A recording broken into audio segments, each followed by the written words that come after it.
عربوں کا ایک مشہور بت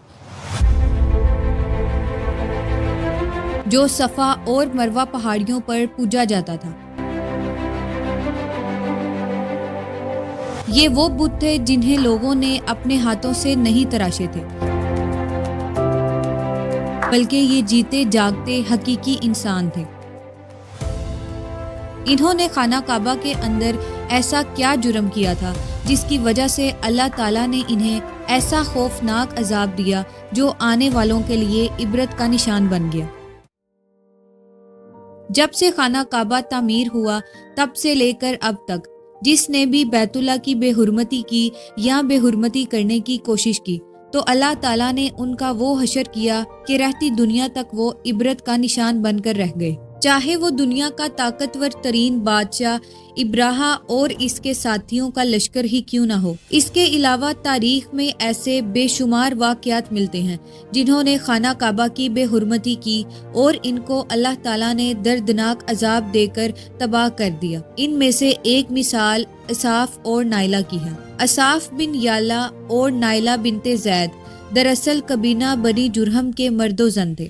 نائلہ ایک خوبصورت اور حسین لڑکی تھی جو اپنے قبیلے میں یمن کے کسی علاقے میں رہا کرتی تھی۔ یہ خوبصورت حسینہ قبیلہ بنی جرہم میں اپنے حسن کی نمائش کیا کرتی تھی۔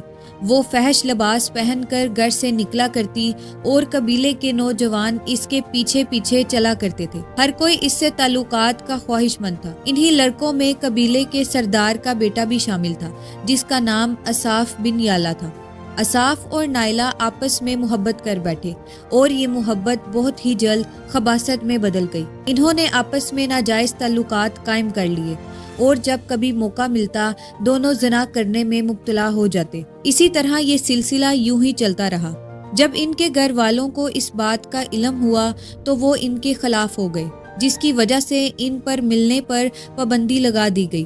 ایک دفعہ کا واقعہ ہے کہ بنی جرہم کا ایک قافلہ حج کے لیے مکہ کے لیے روانہ ہوا تو یہ دونوں بھی اس قافلے کے ساتھ حج کے لیے چل دیے۔ قافلہ مکہ پہنچا اور یہ حج کے ایام تھے۔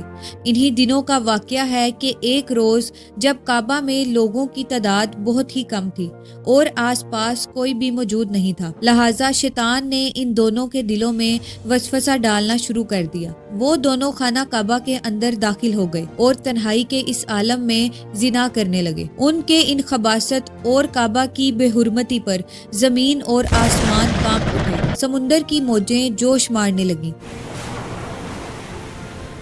اور اللہ تعالیٰ کی طرف سے عذاب نازل ہو گیا۔ ہوا یوں کہ جب وہ خانہ کعبہ کے اندر بدفعلی کر رہے تھے اسی وقت ان کی روحیں قبض کر لی گئیں اور ان کے گوشت پوش جسم پتھر کے بنتے چلے گئے۔ یہ لمحہ انتہائی خوفناک اور عجیب و غریب تھا۔ دو انسان عذاب الہی کے تحت اب پتھر کے بن چکے تھے۔ کچھ دیر کے بعد جب بنی جرہم کے لوگ خانہ کعبہ کے قریب آئے اور بیت اللہ کا دروازہ کھولا تو دونوں بدبخت برہنہ حالت میں پتھر بنے کھڑے تھے۔ وہ یہ سمجھ گئے کہ یہ خبیث اللہ تعالیٰ کے مقدس گھر میں کس جرم کا ارتکاب کر رہے تھے۔ لوگوں نے دونوں کے مجسموں کو اٹھایا اور باہر لا کر زمین میں گاڑ کر انہیں کھڑا کر دیا تاکہ لوگوں کے لیے یہ عبرت کا نشان بنا رہے۔ کچھ دن گزرنے کے بعد مکہ کے لوگوں نے اصاف کے بت کو اٹھا کر صفا کے مقام پر رکھ دیا اور نائلہ کے بت کو اٹھا کر مروہ کے مقام پر رکھ دیا۔ صفا اور مروہ دراصل دو پہاڑیاں ہیں جو کعبہ کے بالکل قریب ہیں۔ انہی دو پہاڑیوں پر چڑھ کر اور چکر لگا کر بی بی ہاجرہ نے اس وقت پانی کی تلاش کی تھی